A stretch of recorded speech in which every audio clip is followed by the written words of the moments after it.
nenhum tipo de treinamento vai ter realmente efeito, né, ter resultado, se a gente não trabalhar o campo emocional, principalmente das lideranças. Estamos aqui no segundo episódio do Gestão Pode e hoje é um dia muito especial, é um dia que a gente vai falar como as emoções impactam diretamente a gestão e os resultados. E para esse momento eu convidei duas pessoas super queridas, pessoas que eu amo, pessoas que eu admiro e que estão há muito tempo aí nessa jornada, nessa missão de desenvolver liderança dentro das organizações.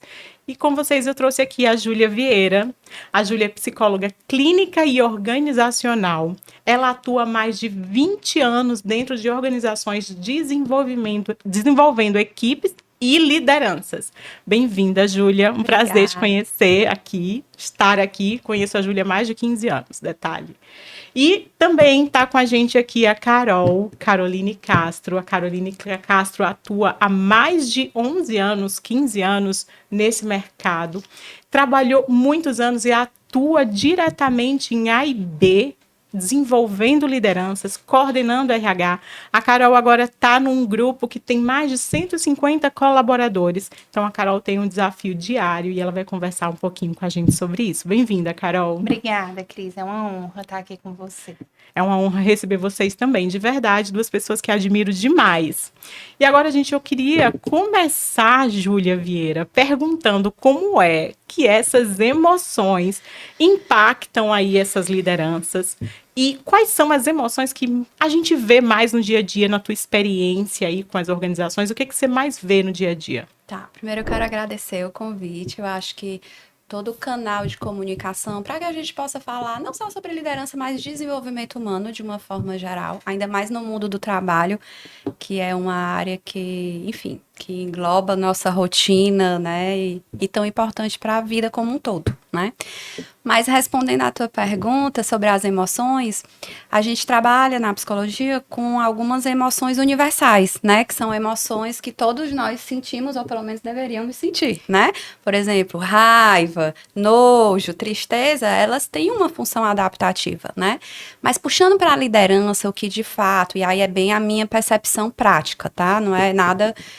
enfim, não li nenhuma pesquisa sobre isso, mas o que eu noto na rotina do dia a dia da liderança é ansiedade, né? O que seria o medo, a emoção medo, e a raiva, né? E aí eu acho que é pano para manga para a gente conversar sobre isso, em quais situações que o mundo do trabalho cutucam essas emoções das lideranças, né? Tua fala me fez lembrar uma história que a Carol me contou um tempo atrás, de um líder que ele entrava dentro das reuniões de diretoria, reuniões que via indicadores, que ele saía com diretrizes, e ele saía e acabava, acredito que sentindo essa emoção de raiva, ansiedade, esse misto, e ele acabava jogando isso para o time e brigando com o próprio time, acabava desestimulando a equipe. Carol, conta aí pra gente um pouquinho de como é que foi viver isso, de esse líder em especial que acabei de me lembrar. Era exatamente isso, né? Eu acho que a raiva, não sei se está dentro da mesma emoção da frustração, né? E aí acaba que eu convivi com ele por quase 3 anos, e aí sempre que finalizava a reunião de apresentação de resultados, ele saía meio que, acho que quando não acontecia a meta, quando não conseguia atingir, ele buscava muitos culpados e aí brigava com as áreas, muitas vezes RH, compras, né, marketing, por estar ali muito, muito voltado à venda. E aí muito por essa frustração.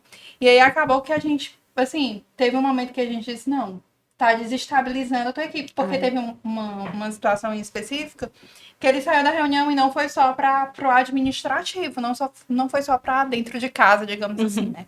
Foi para a equipe diretamente, não só dos gerentes que ele tinha, mas da equipe mesmo.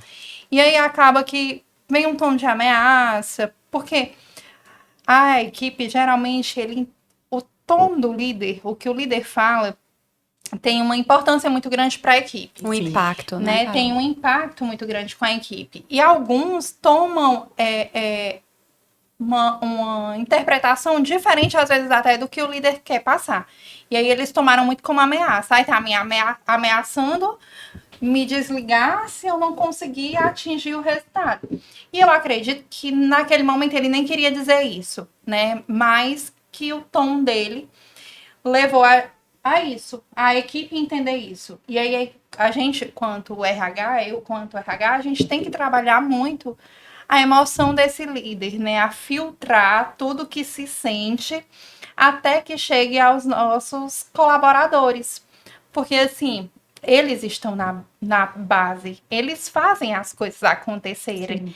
Então, tudo que afeta diretamente a eles, entra, assim, um montão de gente que por trás. E aí, assim, eu fui muito trabalhar junto com ele para administrar muito o sentimento e para que soubesse realizar essa cobrança na base. E eu acho que esse é o nosso grande desafio. Assim, dentro de restaurante, o meu sinto muito com esse desafio de administrar o sentimento do líder, porque são muitas coisas, né? Tem a frustração por um desperdício, por sair e a equipe não fazer exatamente o que ele vem conduzindo. Isso quando a gente fala de um líder de cozinha, né?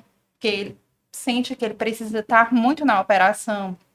E quando ele sai, os subordinados dele não realizam o que ele pretende, o que ele propõe, o que ele acompanha muitas vezes e sai tudo tão perfeito quando ele tá lá dentro. Aí, no momento que ele vira as costas por uma insegurança da equipe, o processo se perde. Então, eu acho que dentro de restaurante eu vejo muito isso e trabalho muito para que a gente consiga estabelecer as emoções deles, para que principalmente a equipe de base tenha repercussão na base. Não tenha nenhuma repercussão. Assim, eu tenho uma linha de raciocínio muito prática. Eu acho assim que nenhum tipo de treinamento, veja se você concorda comigo, nenhum tipo de treinamento vai ter realmente efeito, né, ter resultado, se a gente não trabalhar o campo emocional, principalmente das lideranças. Por quê? Porque a gente precisa, todos nós seres humanos, a gente precisa aprender a se regular. Então, ter medo de não bater a meta, ter medo de um corte na empresa, ter medo de dar um problema aqui no prato, né? Ou ter medo de uma reclamação do cliente no Instagram que vai ter toda uma repercussão. Isso é saudável. Sim. A questão não é eu sentir o medo, entende? É o que eu faço com o meu medo. É qual a intensidade do meu medo. O quanto esse medo me visita, né? São alguns indicadores. E a questão é que o líder, por ele estar ali num papel de autoridade, digamos assim, ele exerce um papel de facilitar ou prejudicar a forma que a equipe lida com as próprias emoções. Então, se eu, líder, não consigo me autorregular, eu tô aqui frustrado, eu tô aqui com raiva, eu tô aqui ansioso, eu tô com medo, ou eu tô triste, enfim, seja lá qual for a emoção. Se eu não consigo gerenciar isso, eu vou transmitir isso para minha equipe. Minha equipe que também tem que regular. É igual relação pai e filho. Eu faço muito sempre essa metáfora, para que a gente saia um pouco, às vezes, da caixinha e entenda. É igual uma mãe muito angustiada, muito ansiosa ou com muita raiva. Como é que um bebê que está aprendendo ainda a se autorregular vai conseguir se ele não tem esse suporte da liderança dele, né? Então, eu acho que esse é um dos pontos, assim, principais. É base, é trabalhar, é ensinar os líderes, programas que ajudem os líderes a se autogerenciarem. E na minha prática eu vejo muito problema com a raiva e com a ansiedade. Perfeito, eu acho que vocês dois trouxeram coisas muito ricas, mas em especial a gente vai falar sobre uma agora, que é uma coisa que eu fiquei curiosa. A Júlia falou, não, o líder ele tem que aprender a se autorregular, sentir a emoção, acolher a emoção, se autorregular para vir a minha comunicação. Só que a minha pergunta é, em geral, na experiência prática de vocês, esse líder, ele consegue se enxergar como tendo e mantendo uma relação que pode ser, porventura, uma relação até tóxica por conta dessa quebra de comunicação? Ele consegue se visualizar nessa posição? Cris, na minha experiência, muitas vezes não. Muitas vezes ele acha, e aí vai muito de acordo com a personalidade dele. Sim. Mas na minha experiência é muito assim, não, eu não falei nada demais, eu só fui firme. Mas, na verdade, na prática, ele chegou lá na cozinha e gritou. Ou ele chegou lá no setor e ameaçou. Eu vou botar todo mundo pra fora. Enfim, né? Mas ele acha, não, eu só fui lá e dei o meu feedback para as pessoas, porque tá todo mundo errando mesmo, todo mundo faz tudo errado, enfim. Ou então um líder que está muito ansioso, ele não percebe o quanto aquele medo deixa a equipe insegura. Aqueles comentários que saem, sabe, Carol, assim, no meio da operação, e diz assim, ai meu Deus do céu, isso aqui não vai dar certo não. Aí, se o meu líder tá achando isso, imagine quem sou eu, né? Sabe qual é a minha percepção? Dentro de restaurantes, a gente vai construindo muito, vão tendo muitas promoções, e às vezes, por pressa, por necessidade do ramo, a gente não consegue ter o tempo de desenvolver totalmente a pessoa até que ela chegue ao cargo. Então, às vezes, a gente tem na liderança uma pessoa que iniciou como comi, que chegou a uma liderança de salão, ou uma pessoa que iniciou como na pia e que hoje exerce o papel de cozinha, né? de supervisor de cozinha. Então, eles não estão totalmente preparados emocionalmente para assumirem essa posição. Então, a gente, quanto RH, quanto gestão de pessoas, a gente tem que desenvolver de forma muito contínua essas pessoas, lapidando, preparando, mostrando como falar, né? Eu me lembro que eu tinha um gestor que eu dizia muito para ele que não era o que ele falava, era como ele falava, porque ele podia fazer a correção que estava corretíssima em fazer no momento certo, mas era a forma, fazer, né? Mas ele fazia da forma errada. E aí a pessoa, ao invés de escutar um feedback construtivo e melhorar aquilo, ela ficava com raiva. E aí ela não fazia de jeito nenhum o que ele estava querendo fazer. E aí prejudicava não só o resultado da empresa, como muitas vezes a gente perde aqui o colaborador, porque ele deixa de ter senso de pertencimento, se sente ofendido pela forma que foi tratado, né? Todo mundo que vai trabalhar não vai trabalhar para ser maltratado, para ser gritado. Vai porque tem uma necessidade. Sim. Então, ninguém quer chegar a escutar um grito da Júlia, né? Então, a correção, ela precisa e ela deve ser feita, mas precisa ser feita de uma forma correta. Então, eu acho que o nosso trabalho é muito esse. Desenvolver constantemente esse líder que começou muito do nada, muito despretensiosamente na função, então não se preparou para assumir aquela responsabilidade. Às vezes não tem nenhum conhecimento técnico, né? Quem dirá o comportamental? Ele não teve ali o estudo e o desenvolvimento técnico, aí gera insegurança, gera medo, porque não sabe ali, não tem ferramentas para resolver o problema, e aí o emocional vai Ou, perdido. Cris, muitas vezes ele até tem esse conhecimento técnico, ou ele é aquela pessoa que é o meu braço direito, ou ele é aquela pessoa que está lá há X anos, que está lá há muito tempo, e não, então, na nossa cultura tem uma coisa muito interessante. Uma vez eu li isso num livro, que é assim, que na nossa cultura, para você crescer, você tem que virar chefe, né? Você tem que virar líder. Como se não, as mães dizem, não, minha filha agora é chefe, é líder, ela venceu na vida, né? E muitas vezes as pessoas não querem. Não querem, às vezes as pessoas são especialistas, têm um perfil mais técnico, né? Mas para crescer tem que virar líder, né? Inclusive financeiramente. Você justifica, não, agora você vai cuidar da equipe, então você vai ter um... E no segmento de alimentos e bebidas é muito isso. Às vezes, como a gente tem sim, de fato, acho que não dá para conversar com um profissional da área, não só de RH, acho que todas as áreas sem citar essa dificuldade no mercado de trabalho, né? Sim. Então a gente acaba contratando, promovendo.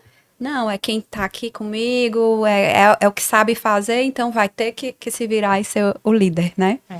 Eu lembro que eu tive um caso que foi muito interessante, essa falta de percepção, que eu tinha um líder, um gestor, acho que a Júlia vai lembrar um pouco dessa história, porque a gente convidou ela para fazer um trabalho lá, e esse gestor, ele era muito grosso com a equipe, grosso a ponto até de quase desrespeitar mesmo a equipe, e era lidando no grito, na ignorância, e a gente tentou todas as ferramentas que a gente tinha internamente, de feedback, de PDI, de, enfim, dar todos os retornos para ele, não conseguimos, contratamos na época a Júlia para usar o enneagrama como abordagem, para ele tentar se identificar, tentar começar a trabalhar, primeiro entender a personalidade, depois tentar gerir as emoções, e esse trabalho foi feito, mas ele continuava na mesma pegada. E aí nós tínhamos alguns acordos, que eles tinham as tarefas, ele tinha tarefas diárias a cumprir, e ele não fez essa tarefa. E aí eu cheguei para ele e falei de forma muito firme, fui muito firme com ele. Ele, na hora, o semblante dele, quando ele recebeu aquela chamada, ele se diz assim, sabe o que é você se desmontar completamente? O rosto, a feição dele mudou. E eu falei, entendeu como é que a sua equipe está recebendo seu direcionamento? É desse jeito. Ele não percebia quando ele falava. Quando a gente tinha feedback, não, é que essa pessoa é muito sensível. Não porque é muito mimimi, né? Então, realmente eu não consigo ver essa percepção. E o que me preocupa muito é que quando a gente não gere as emoções, isso traz um ruído na comunicação que chega até ao nível de organização. Queria saber como é que Sim. vocês enxergam isso, esse ruído, que comunicação é uma coisa que a gente sempre trabalha dentro do RH, né? E que pode ser oriundo aí, das emoções, de bem antes de uma coisa processual. Como é que vocês lidam com isso dentro de A e B, que é um desafio enorme? Porque assim, de uma forma didática, da forma que é um fluxo, né? A terapia cognitivo-comportamental trabalha muito isso, né? É o que eu penso, o que eu sinto, as emoções, né? O que eu sinto e como eu me comporto, né? E às vezes até uma reação fisiológica. Então, assim, a forma que eu estou me sentindo vai ter um impacto direto de como eu vou agir. Então, se eu não conseguir elaborar essa emoção, né? Então, muitas vezes o cargo de liderança, Cris, quando ele tem aqui a alta gestão, sei lá, o cargo de direção, e aqui os gerentes, por exemplo, da operação. E a operação, a gente brinca que é o efeito sanduíche, né? Porque eles estão bem aqui no meio, eles recebem daqui, que também são seres humanos, Sim. que também têm as próprias emoções, que jogam para cá, e esse aqui tem que processar e joga para cá, né? E aí fica a comunicação dessa emoção, esses não ditos, né? Enfim, aí cada emoção tem um curso a se trabalhar. Por exemplo, a ansiedade.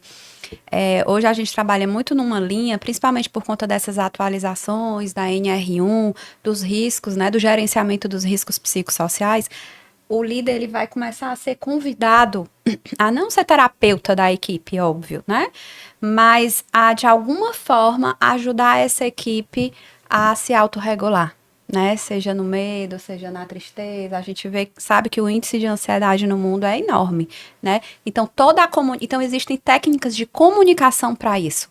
Por exemplo, o quanto a empresa é clara na administração de crise, né? De repente, às vezes, só precisa uma pessoa ser desligada da tua empresa que eu já me armo, né? Na psicologia a gente chama de defesa coletiva e individual, né? Então, assim, se isso acontecer com a Carol, pode acontecer comigo já já. E aí, isso é só isso que gera todo um caos, né? Agora, se você usa técnicas de comunicação de, olha, a gente fez um desligamento com todo o respeito, com toda a ética, mas sem causar aquela sensação de que amanhã pode ser a Cris. Então, como a gente comunica a gente enquanto empresa, né? As nossas decisões, as nossas orientações, os nossos valores. Estamos fazendo isso por isso. Não é o mundo ideal, mas é o que temos para hoje. Mas amanhã podemos ter um mundo de decisões mais prazerosas para todos, né? Então eu vejo muito isso, assim, essa clareza na comunicação, sabe? Eu acho muito que, assim, essa clareza. Eu acabei de vir de um treinamento, né? Falando de valores e de cultura. Porque eu acredito muito que é fundamental para que as pessoas saibam o que a empresa quer. É uma comunicação muito clara quando a gente fala de cultura, de valores, que a gente diz que dentro do que eu trabalho, né, aqui não pode. Nós fazemos as coisas assim, né? E aí é sem nenhuma ameaça, é com muito amor mesmo, porque a gente precisa trabalhar com amor, principalmente as lideranças. Em todas as pontas a gente tem que trabalhar com muito amor, né?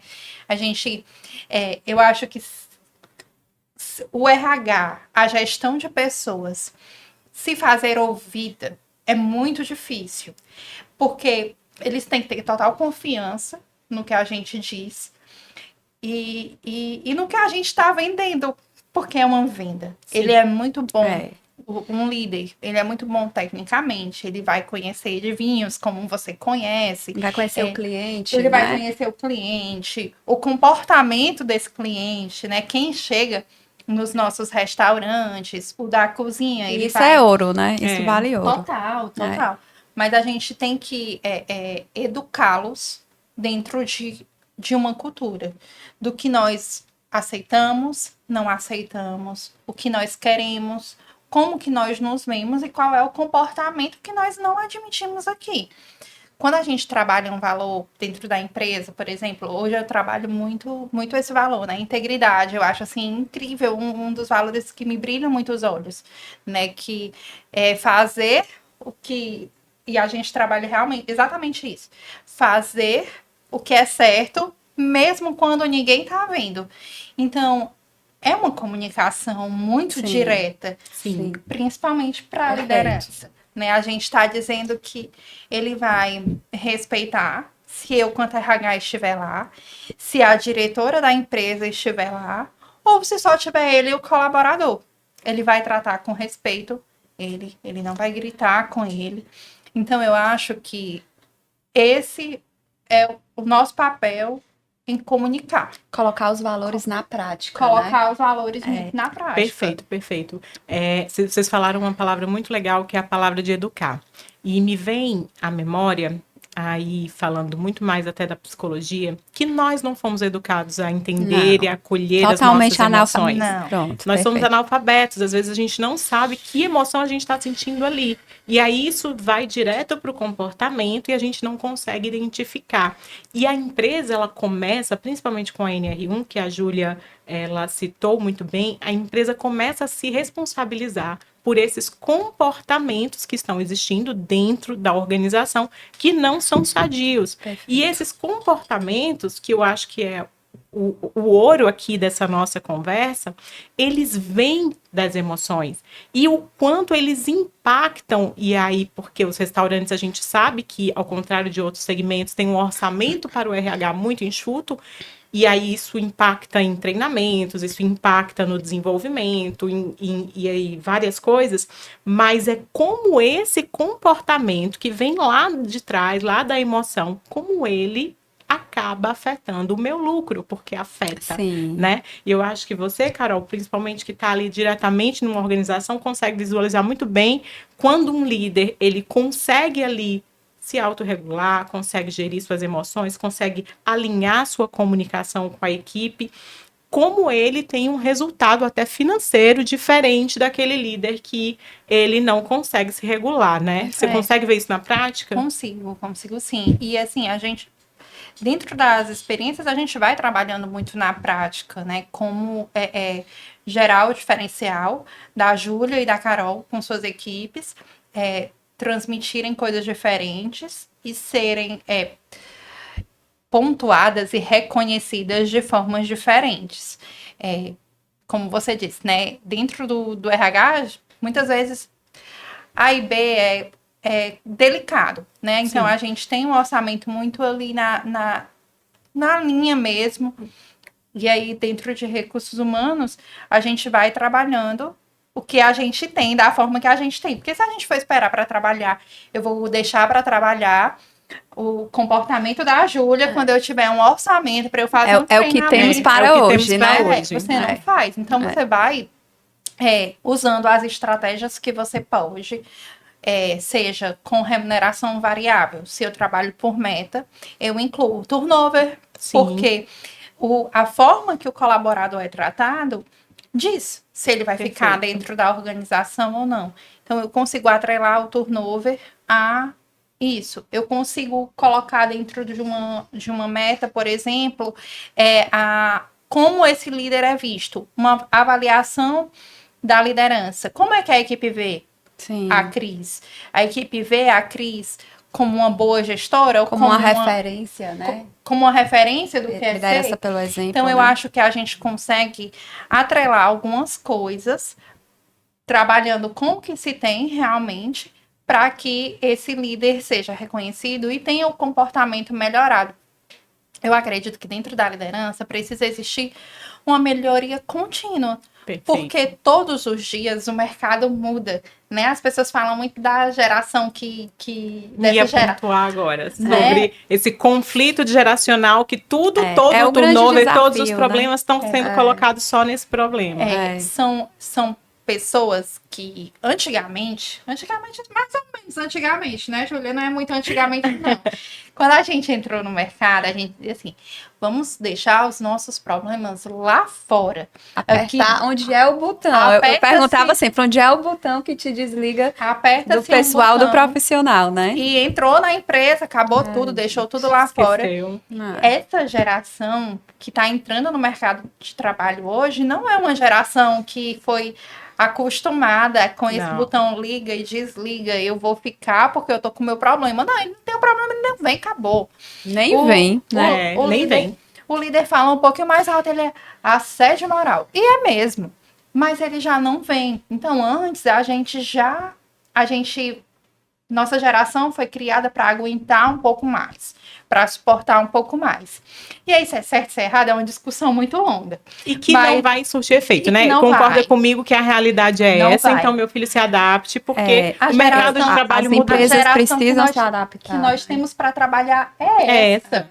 Então, a gente vai achar um equilíbrio para que trabalhe com ela, para que tenha nas organizações bons gestores que façam um trabalho de direito, que tenham uma entrega de resultado, e a gente vai precisar fazer essa meninada e entregar um resultado também, né? Sim. E aí não adianta eu ficar lá recrutando, colocar para dentro, e aí com uma semana perdeu mais um, perdeu mais outro. Então a gente tem que trabalhar juntos. Não tem pra onde Tem uma frase, Cris, que na verdade vem do marketing, que é assim, um dos conceitos, né?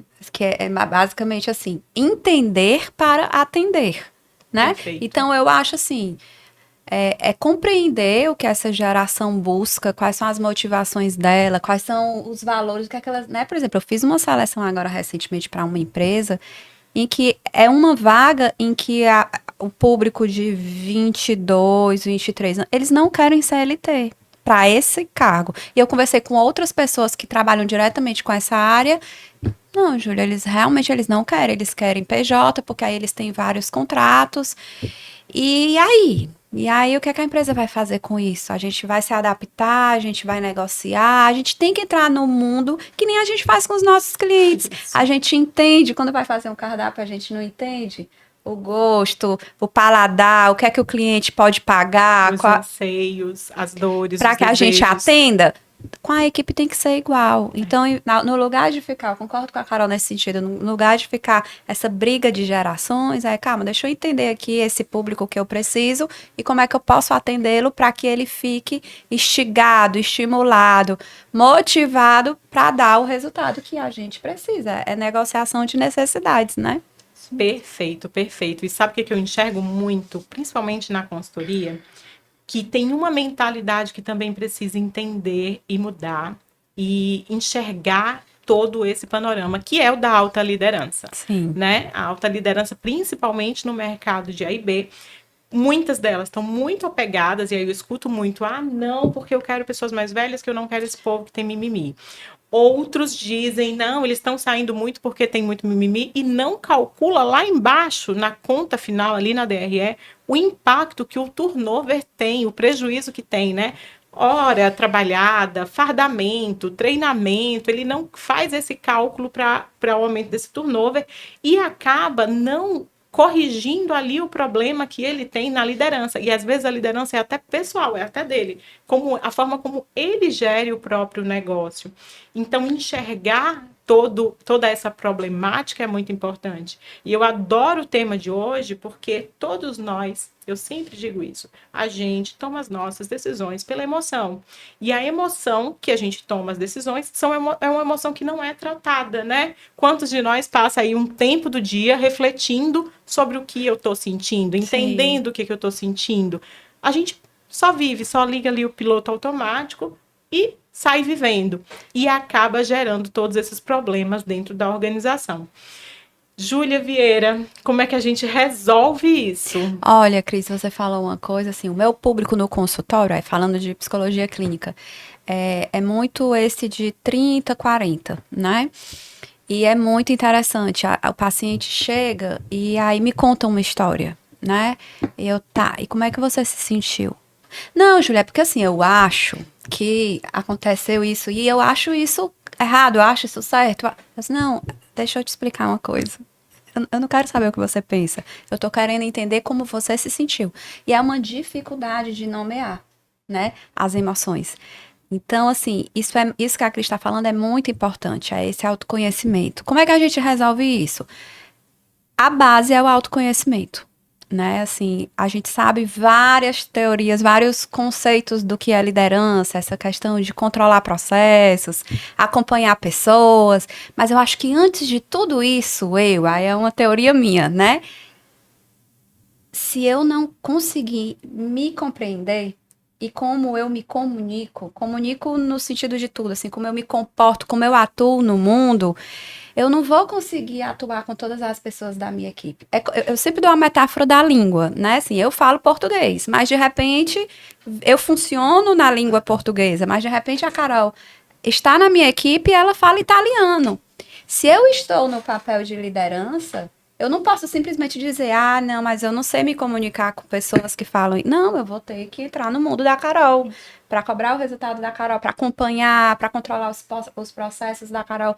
Então, eu vou ter que flexibilizar o meu jeito de ser para acessar o mundo da Carol e a gente conseguir fazer um trabalho bacana, né? O que eu vejo muito hoje no mundo como um todo é assim, não, mas esse é o meu jeito.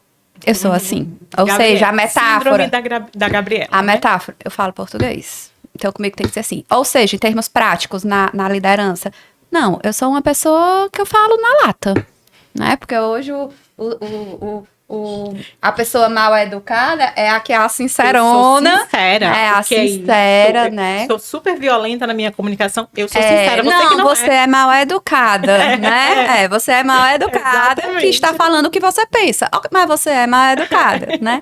Então, assim, eu acho que o primeiro passo é a liderança ter um espaço para tirar a própria roupa, entende? Assim, para olhar para si e dizer, caramba, eu sou uma pessoa muito prática, né? Eu gosto das coisas desenhadas, vamos logo para ação.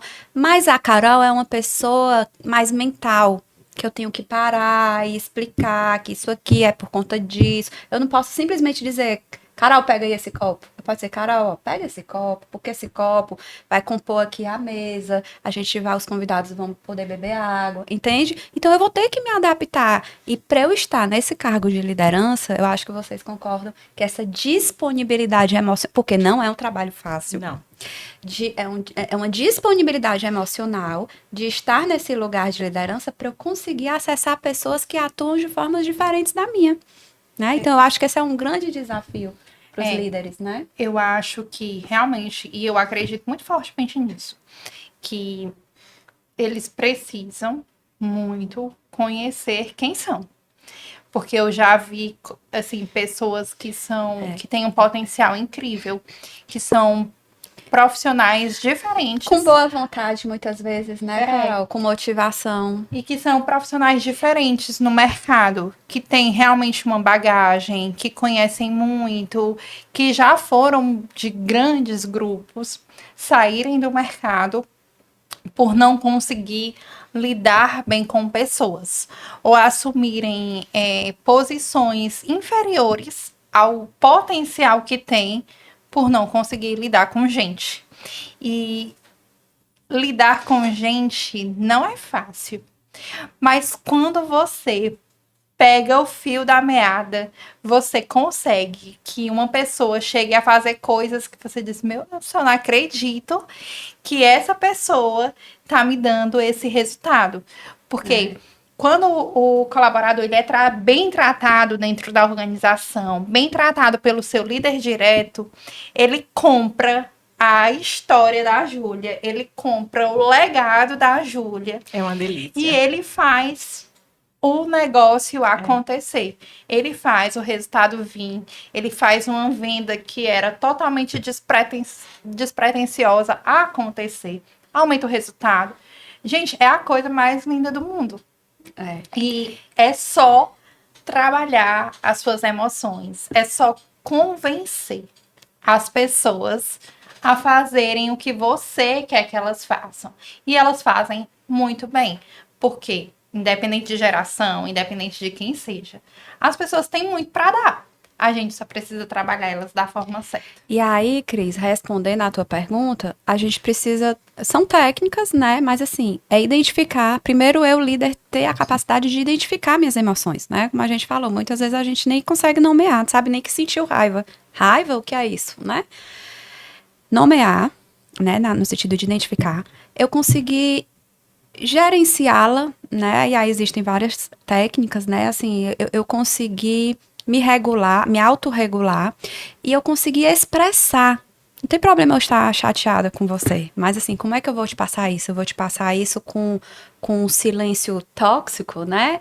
Com um castigo, com a punição, eu vou dizer, olha, Cris, ontem eu confesso assim que eu me senti de tal forma, porque eu te pedi um relatório e você não me entregou, e isso teve toda uma repercussão porque eu não levei para as apresentações. Enfim, né? Eu tenho que ter uma comunicação clara de acordo com esse olhar para dentro e como eu expresso as minhas emoções, né? Então, o meu apelo é realmente para que os líderes tenham esse divã, né? Assim, esse espaço, esse lugar em que eles possam se olhar, porque a gente sabe que é muita pressão para a liderança, né? É uma pressão de que eles precisam resolver tudo do mundo, né? E muitas vezes eles são humanos, gente, né? Antes de sermos líderes, somos seres humanos, né? Com potenciais e com limitações.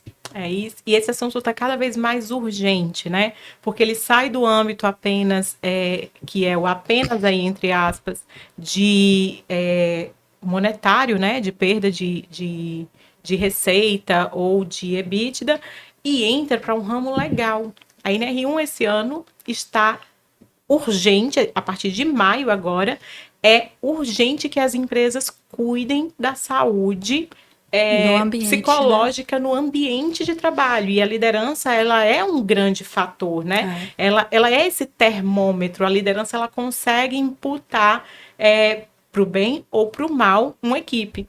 Eu tenho líderes, já ouvi um líder falando isso e eu fiquei muito reflexiva. Ele falou assim, ninguém da minha equipe presta. Aí eu fiquei pensando, quem é que formou essa equipe, né? Quem é que contratou, quem é que está no dia a dia, quem é que está acompanhando, é ele. Então, isso é reflexo de quê?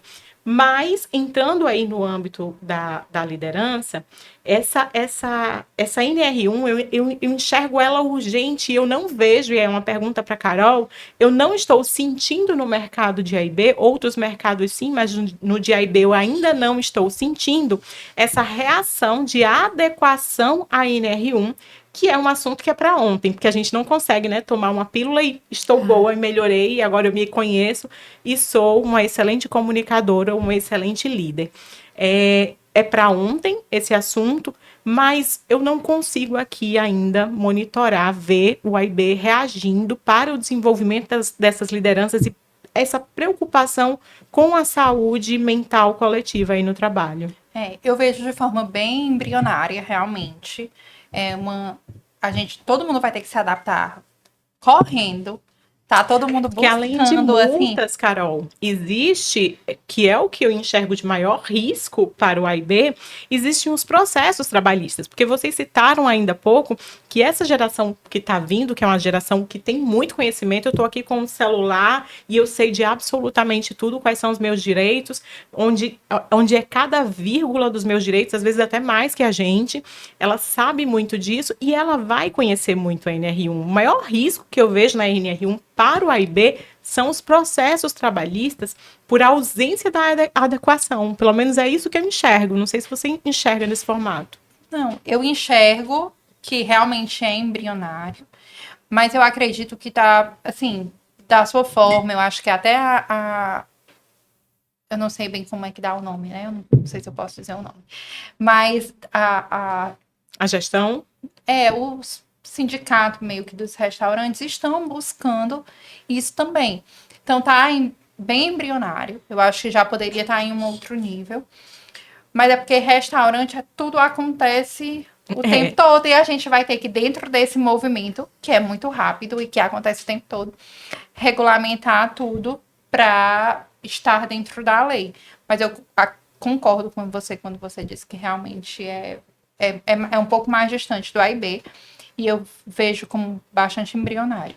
Realmente. E eu atuei, né, nos últimos 15 anos da minha vida diretamente no AIB, aí dentro das organizações. Hoje atuo de forma consultiva, dando consultoria para as organizações, em especial, meu maior público é em AIB, e eu enxergo que é um dos mercados que mais sofre, justamente pelo que a gente já falou. São pessoas que são promovidas, que às vezes não tem nem um treinamento técnico adequado. Quando tem, o comportamental quase não é falado, quase não é abordado. Na maioria das organizações, vocês trabalharam em grupos grandes, né? Eu trabalhei também em grupos grandes, que o orçamento ainda para RH é um pouco maior, mas a realidade do AIB, a maioria do AIB que está assistindo a gente, é um AIB que não tem nem um RH dentro, que quem faz a contratação é o dono, o demite é o dono, que não tem negócio de, né, tem dinheiro para psicóloga, para RH, que não, negócio de psicólogo não. O RH é o dinheiro. Departamento pessoal, né?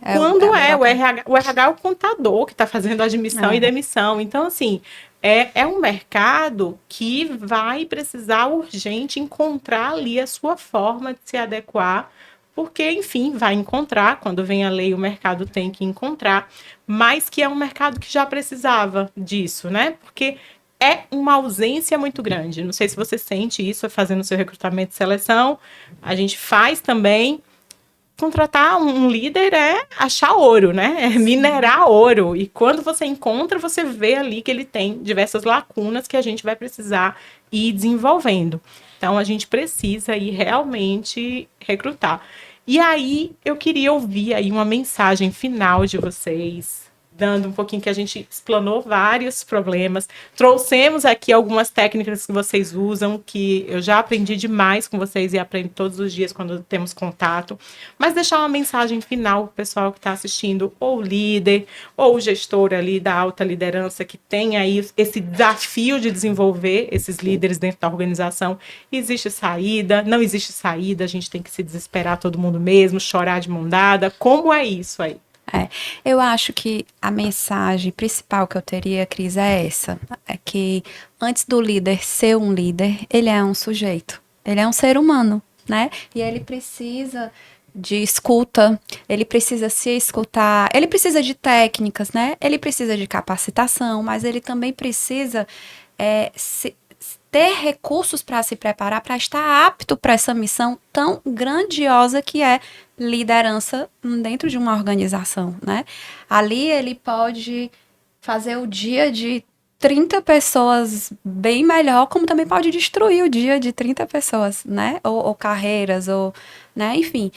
E aí também um apelo para a alta direção, né? Assim, é muito aquele efeito escada, né? Como é que a gente lava uma escada? A gente lava a escada, a água vindo de cima para baixo. Ninguém lava ali a base. Então, não adianta trabalhar a equipe, tem que trabalhar a liderança dessa equipe. Não adianta trabalhar esse gerente, tem que trabalhar... Então, é o de cima para baixo, né? E acolher mais do que criticar os líderes. Eu acho que essa seria a minha mensagem. Acolher mais que criticar, gostei. Minha mensagem é bem otimista, né? Você me conhece, sabe? Eu acredito muito em gente. E eu acredito muito que as pessoas podem ser bem desenvolvidas, fazer um trabalho de qualidade, gerar resultado para a empresa, né? Fazer com que as pessoas que estão na sua equipe trabalhem em prol do seu mesmo resultado, do resultado que esse líder está esperando, né? Do resultado comum da empresa. Então, eu acredito que autoconhecimento, ler um pouco mais, né? Conhecer, assim, tem excelentes literaturas simples, fáceis. Tem umas mais complexas, mas tem umas bem simples, boas. Assistam podcasts, né? Eu não gosto de ler. Sim. Assiste alguma coisa que fala disso, mas que se desenvolvam. E que mais que se desenvolvam, às vezes ouçam quem está dentro da empresa que quer tanto. Porque às vezes a gente quer como o Joãozinho e a gente quer trazer ele daqui para cá. Então, muitas vezes, não é uma crítica, não é uma puxada de tapete, é um vem comigo que junto a gente consegue fazer, vem comigo que a gente consegue chegar lá. E assim, é muito mais gostoso se todo mundo vier junto. Então, é basicamente isso. Venham, escutem, estejam disponíveis para fazer o diferente acontecer. E é uma delícia, né? É uma delícia. Gente, trabalhar com gente é uma delícia, é uma delícia. Eu lembro que quando eu estava ali na minha casa dos 20 aninhos, muito novinha, eu consegui perceber a evolução que eu tive em mim enquanto ser humano, trabalhando com pessoas. E aí de conhecer as minhas emoções, de entender como é que eu funcionava, para daí ver o outro funcionar, ver o outro se desenvolver é uma delícia. Então, eu acho que o recado que a gente fica é que é gostoso trabalhar com gente, é uma delícia. Se você não acha isso, procure outra coisa para fazer, vá trabalhar como especialista em alguma área, porque o líder, não importa em que grau esteja, de cima para baixo, ele precisa gostar do ser humano, né? E é gostoso mesmo, é gostoso mesmo. Então, muito obrigada, meninas. Para mim, é uma honra estar com vocês a qualquer minuto do dia e principalmente agora que a gente está começando esse podcast. Um prazer estar aqui com vocês. Muito obrigada.